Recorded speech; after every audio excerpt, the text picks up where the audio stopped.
shift over to Alex Luedtke. He's a colleague of ours at, he's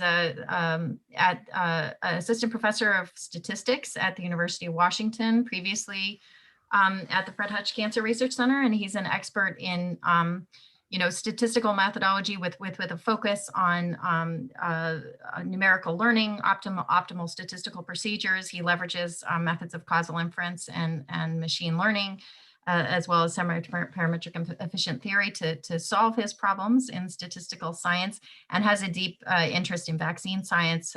For the last 4 years or so has been an investigator on the HIV vaccine trials network, and is as a lead statistician on the 2 ongoing vaccine trials, the Mosaic trials underway under the HVTN, and has leveraged his background to look at what he calls bridging of efficacy of interventions, most often vaccines, from one population or setting to another, and is, I think, going to talk about leveraging that methodology to make inference about the efficacy of a preventative intervention in a context without a placebo trial, or without a placebo arm, leveraging external data, in this instance, historical placebo arm data from a related trial. So Alex, we see your slides. This is great. Thank you very much. Why don't you take it away? Okay, thanks, Holly. And thank you, Sheila and Dave, for great talks. I've really enjoyed them.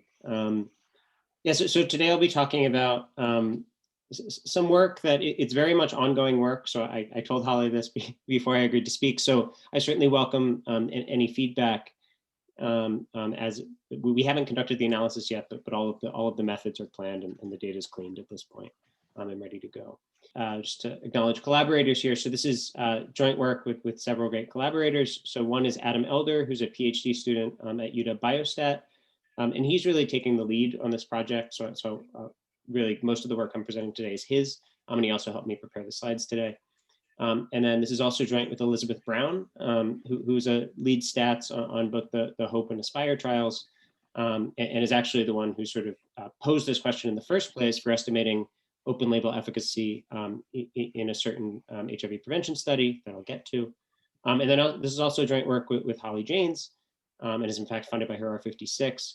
And Holly and I have had a lot of nice conversations over the last 4 or 5 years about these sort of bridging problems in HIV prevention studies.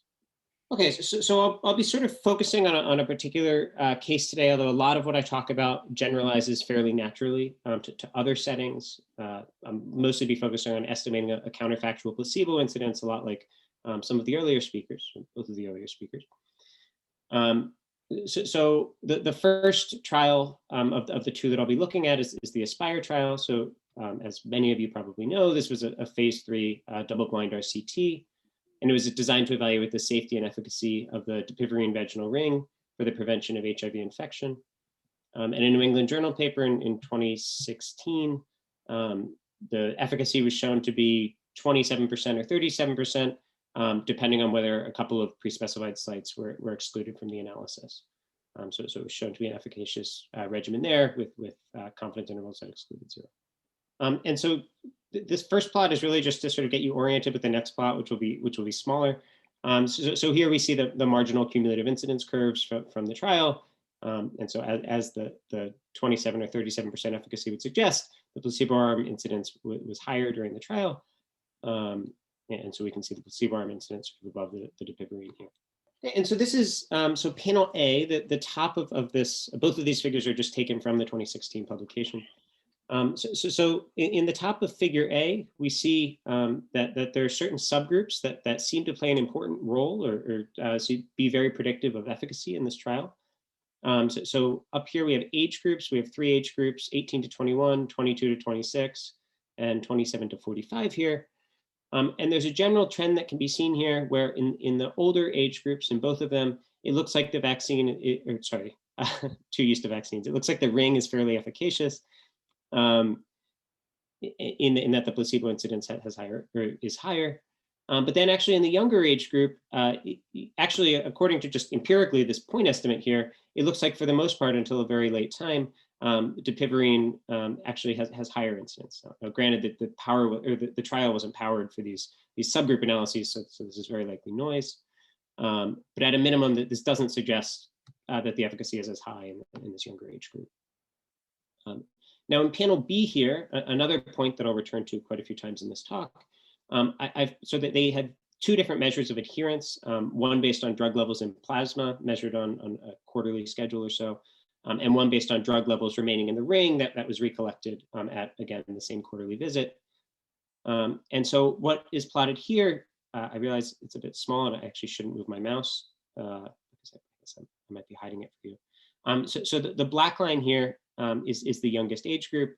And we see consistently across the two measures, we see that adherence tends to be lowest in this youngest age group, and then tends to get a little bit higher in the sort of middle age group, and be the highest in the oldest age group. Okay, and so it's possible, actually biologically plausible, that the sort of underlying reason, or at least one of the underlying reasons for the higher efficacy in the older age groups, is because the older age groups were just more adherent to the product. And so this is something we want to keep in mind, because I'll return to this as I talk about sort of plausible assumptions for borrowing information from this trial. We need to keep in mind that there are a couple of things going on here. One is, well, just in general, younger age groups seem to that product seems to be less efficacious for younger age groups. And two, it also, at least based on this sort of rough view and also biological plausibility, it seems to be more efficacious if you're adherent. Okay, and then the second trial that I'll talk about is the HOPE trial. So this was an open label extension of the ASPIRE trial. And so participants were eligible, the participants eligible for this were all HIV uninfected women who participated in ASPIRE and were able to be reached. So they were given the option of enrolling in this open label extension study. And they were offered 12 months of access to the Dapivirine ring. And about 57% of those who are HIV uninfected at the end of ASPIRE enrolled in HOPE. And in this trial, high uptake and adherence were observed. And in fact, the adherence that was observed in this trial was higher than the adherence that was observed in the ASPIRE trial. Possible reasons for this include, well, number one, everyone in the trial knew they were on the active product, or at least had it available. So if they chose to use the product, which the vast majority of them did, they knew it was the active one. And then secondly, the efficacy results from the ASPIRE trial were at that point public. And so it was known that the product was efficacious. So I'll return to this figure just a couple times. I just want to give you a sense of sort of what the data look like. Now, this is mock data. I'm not showing the real data here. I'm just trying to give you a sense of the structure of the data set that Elizabeth has very kindly provided us with. What we see here, so at time 0 in this figure, we have ASPIRE enrollment for a participant. And then dark lines indicate that someone is under active follow-up during that period. These dark lines that stop, that just indicates that an event actually occurred and was measured. When the dark line switches to a dotted line, that means someone's no longer under active follow-up. So these individuals would be right censored here. This individual was followed. Then the end of follow-up for ASPIRE occurred. And then some time passed, depending on the participant, between 1 and 2 years or so, passed between the conclusion of ASPIRE and the beginning of HOPE. Okay, and so this diamond would indicate that this participant agreed to participate in HOPE. This participant's very similar, the only difference being that this participant declined to participate in HOPE. Okay, so this is sort of the structure of our data. So we do have this sort of gap, or this interval where we don't have any follow-up on people. And the HOPE study went on for had a year of follow-up. Okay, so what's the objective of our study? So our objective, and again, this was a question posed by Elizabeth, was to evaluate the open label efficacy of the Dapivirine vaginal ring versus placebo in the HOPE trial. Okay, so this is hard. I mean, again, very similarly to sort of what the previous two speakers discussed, because there was no placebo arm in the HOPE trial. And so we can't just do the usual thing, which is say compare Kaplan-Meier curves or run a Cox model to compare or to evaluate the efficacy of the ring in this study. Okay, so somehow we need to essentially estimate what this placebo incidence would have been if we had had a placebo arm, in spite of the fact that we didn't.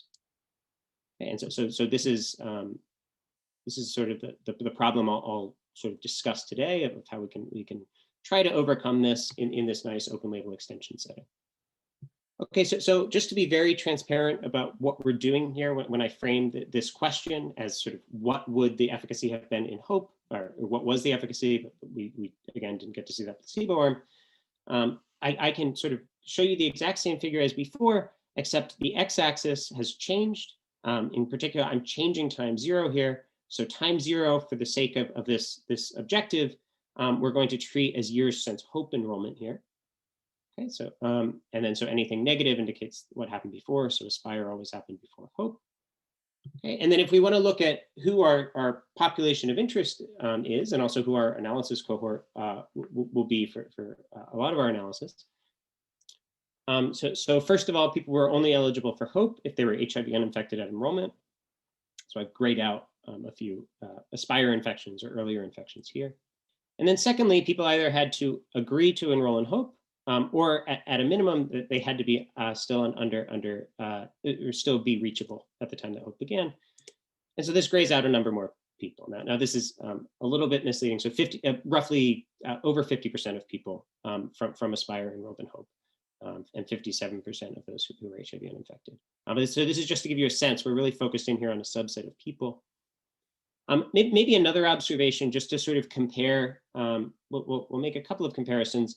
But both to compare the individuals who enrolled in Aspire, the sort of overall population that enrolled in Aspire versus that enrolled in HOPE. So given that all individuals who enrolled in HOPE must have completed Aspire HIV-free, it's reasonable to expect that there may be some sort of differences on average between the participants in the two trials. In particular, we might expect the participants that are at lower risk, either due to behavioral risk variables or also possibly due to their sexual networks. We expect that lower risk individuals tend to enroll in HOPE than in Aspire. Although note that for a rare event, this might not be a massive concern, but it's certainly something to be aware of. And then something else to be aware of is that, so these colors here, so blue indicates that someone was on the active arm in Aspire, red here indicates that someone was on the placebo arm in Aspire. And it's also worth noting that there are reasons to believe that these two groups of individuals who enrolled in HOPE could also be fundamentally different in a variety of ways. So for one thing, those who are on the active arm who managed to complete Aspire uninfected were probably more likely to be adherent because presuming that sort of as the estimate shows that the product is efficacious. And so presumably adherence will help prevent infection.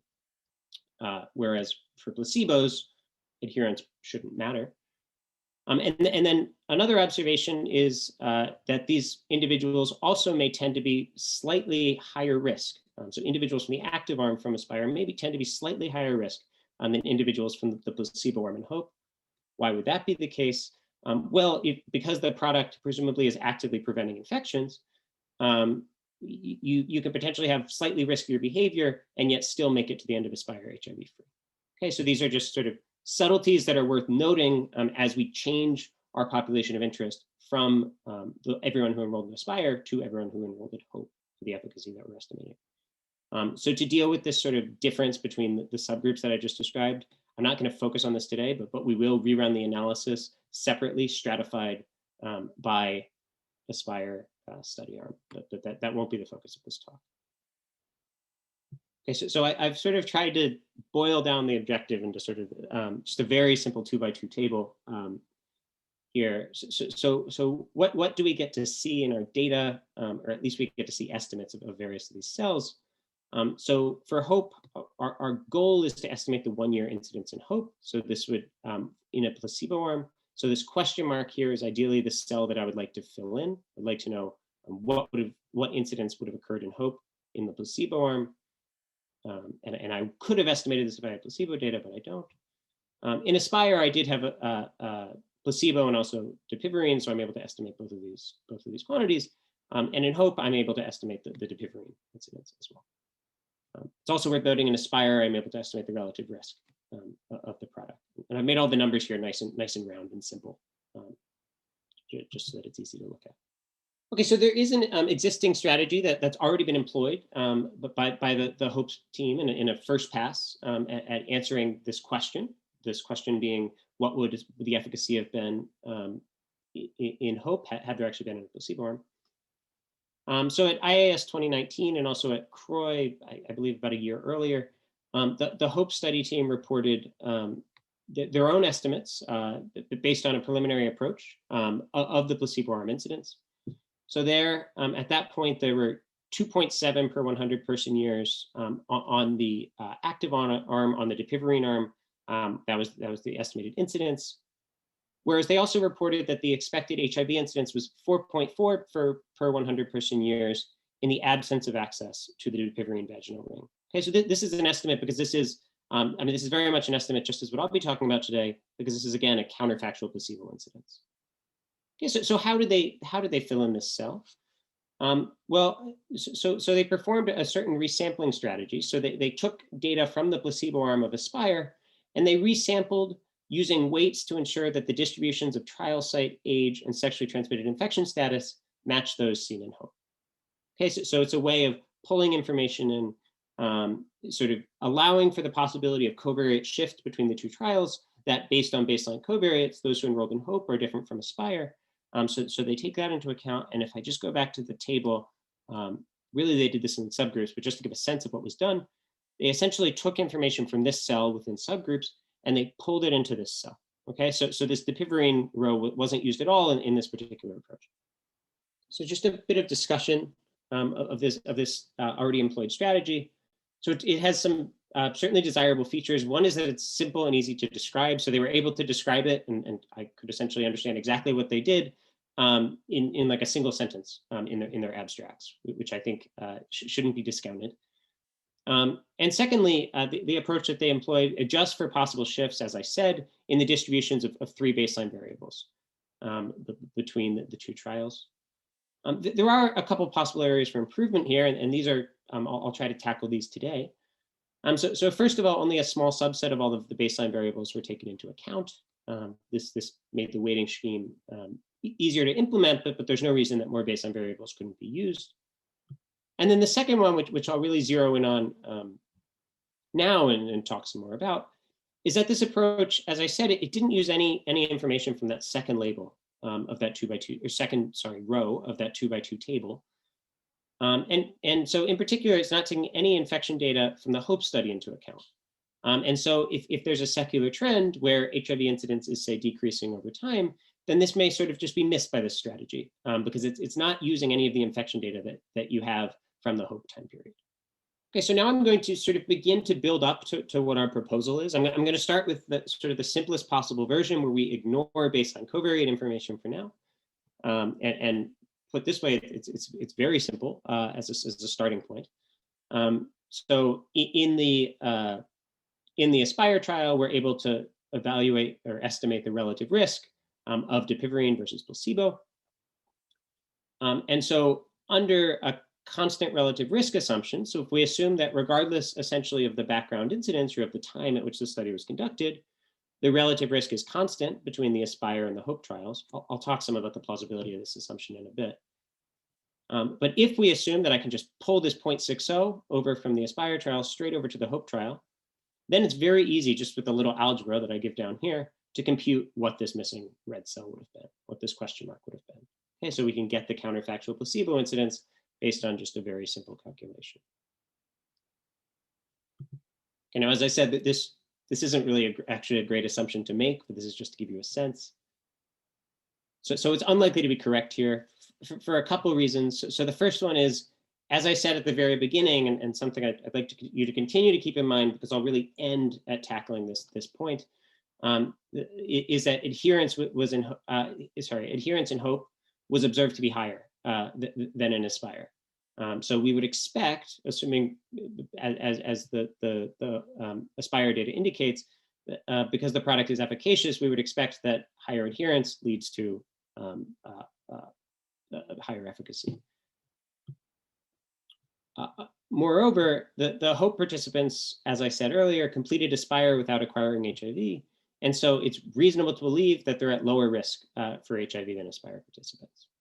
Okay, so I'm going to focus in on this second point first. So for this second point, what we can do is we can break the data into essentially just a 2x2 table here.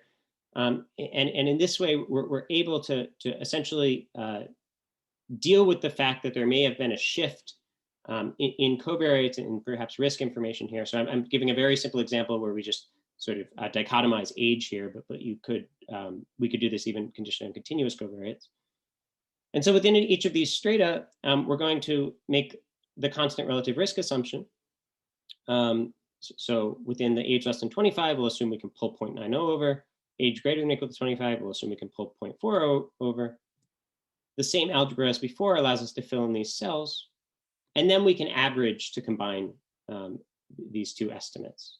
So we can perform averaging where we average based on the size of these two strata. Okay, and I'll show a formula for that on the next slide. But the general idea of why this stratification approach is helpful is that in the process of averaging across the size of the age less than 25 and age greater than or equal to 25 strata, in the process of averaging these two red cells together, we're able to account for the fact that these cells may just be of different sizes than we saw in Aspire. Okay, so I've tried to keep the notation as limited and as clear as possible, but please let me know if any of it is not clear.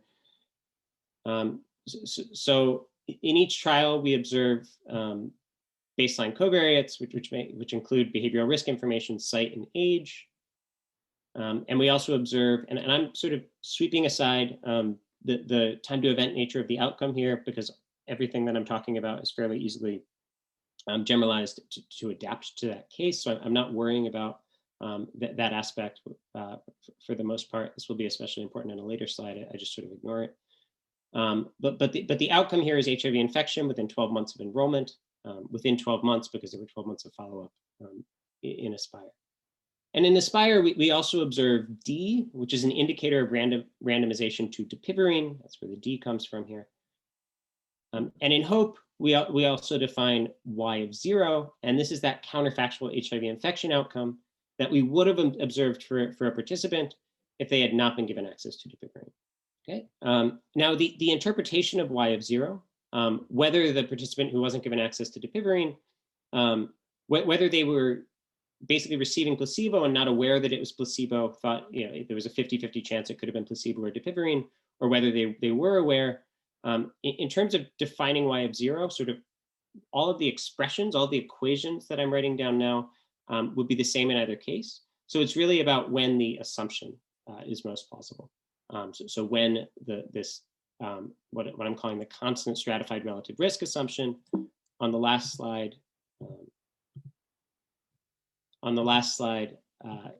This constant stratified relative risk assumption just meant I could pull in 0.90 over here, 0.4 over here. So the question is, when is that most plausible? I would argue perhaps it's when placebo isn't aware of whether they receive placebo or active. But the same approach could be used for various interpretations of Y of 0, depending on when you believe the assumptions are plausible. Okay, so under the constant relative risk assumption, we have this sort of, I won't move my cursor anymore. We have this nice and simple formula at the bottom for the counterfactual placebo incidence, where we end up with the counterfactual placebo incidence equal to essentially, as I was saying on the last slide, just an average of these relative risks multiplied by the placebo incidence, or sorry, by the active arm incidence that was observed in HOPE. Everyone was on the active arm, and then averaged across covariate strata also that we're seeing in HOPE. Okay, and for estimation, this, to be honest, isn't really the main focus of this talk. You could come up with a variety of parametric, semi-parametric, or non-parametric estimators for this problem, essentially because we have a formal way of just writing down the quantity of interest. We've developed a targeted minimum loss-based estimator, and we've also derived wild-type confidence intervals that allow you to sort of account for the dependence between the HOPE and Aspire data sets. In particular, everyone who enrolled in HOPE was also in Aspire. Okay, so there's a very clear dependence there. So some pros and cons of this first proposed estimation strategy, and then I'll conclude with sort of our second proposed one. So this approach has sort of similar benefits to the weighted resampling approach. It's fairly simple and easy to describe, I think. And it adjusts for possible shifts in the distribution of baseline variables. And unlike the weighted resampling approach, a possible benefit of this approach is by using infection data from the HOPE study, it may be more robust to declining background incidence rates than some other strategies. There are some remaining areas for improvement. So one is sort of defining sensitivity analyses. I won't talk about that today. This is really, again, this is ongoing work. So we're still working on that. But we could do something along the lines of what was discussed by either of the previous two speakers. And the second point that I will turn to now is that adherence data is not taken into account. And this can be problematic because subgroup specific adherence may differ between HOPE and ASPIRE. Okay. And so again, it appears that adherence was higher in HOPE than in ASPIRE. So we might expect that the efficacy within each subgroup would be higher in HOPE than ASPIRE. And the method that I've talked about so far isn't doing anything to account for that. So we're just assuming that they're the same. So is there anything we can do to deal with this challenge? So one approach would be to try to leverage essentially ideas from causal inference when you try to estimate longitudinal causal effects in causal inference. And so to do this, what we're going to do is we're going to leverage the time varying information that was measured in both HOPE and ASPIRE. Okay, so we have adherence information measured on a quarterly schedule in each of the two trials. And so what I'll do here is for HOPE participants and the Dapivirine recipients from the ASPIRE trial, I'm going to define A to mean a time varying adherence, a measure of time varying adherence. So think of it as a vector of adherence levels across times at each quarter. And then for ASPIRE participants, I'm also going to define another counterfactual here. Okay, and this is a counterfactual outcome that would have been observed if they had been randomized to Dapivirine and they also had a particular adherence pattern. Okay, so I'm imagining basically that I can go into ASPIRE and I can intervene on people's adherence. And what I'm going to end up doing is I'm going to try to intervene on people's adherence such that their adherence looks more like, or potentially exactly like what it would have looked like if they had actually been in HOPE. Okay, and so if I were able to make this intervention, then what I might imagine is that while I said the relative risk assumption that I talked about earlier might not be plausible because the adherence was different between the two trials, once I'm able to sort of imagine a counterfactual ASPIRE where I intervened on adherence for everyone, then potentially I could start to hope that within subgroups, the relative risk is the same, okay? And so I'm calling this a bit wordy, but the constant fixed adherent stratified relative risk assumption.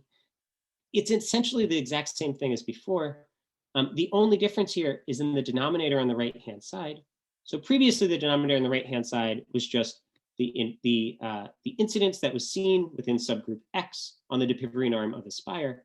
Now it takes a somewhat more complicated form, but all this expression really means is that this is the incidence that would have been observed on the active arm in ASPIRE if people within subgroup X had followed the adherence sort of profile that they would have had in HOPE. Okay, so we're just intervening on adherence to most likely in most subgroups increase adherence, and we can learn empirically from HOPE what their adherence profile would have looked like. Okay, and so now we might actually believe this assumption, and so this was sort of a way of now we're dealing with both possible covariate shift between the trials, and also a shift in actual behavior of the participants in terms of their adherence. And maybe so I won't sort of say too much about this, except to say that it is possible to estimate this. This certainly requires assumptions. Like sort of all approaches for estimating counterfactual placebo incidence, this one certainly isn't perfect. And in particular, we need to have all time varying confounders of the effect of Dapivirine adherence on HIV infection measured. And then we can essentially use standard causal methods to estimate this longitudinal intervention where we intervene on adherence in ASPIRE. So again, certainly we need assumptions, but we can formulate them and then sort of scrutinize whether or not they seem plausible or not. So I think that's a good stopping point. So I'll leave it there.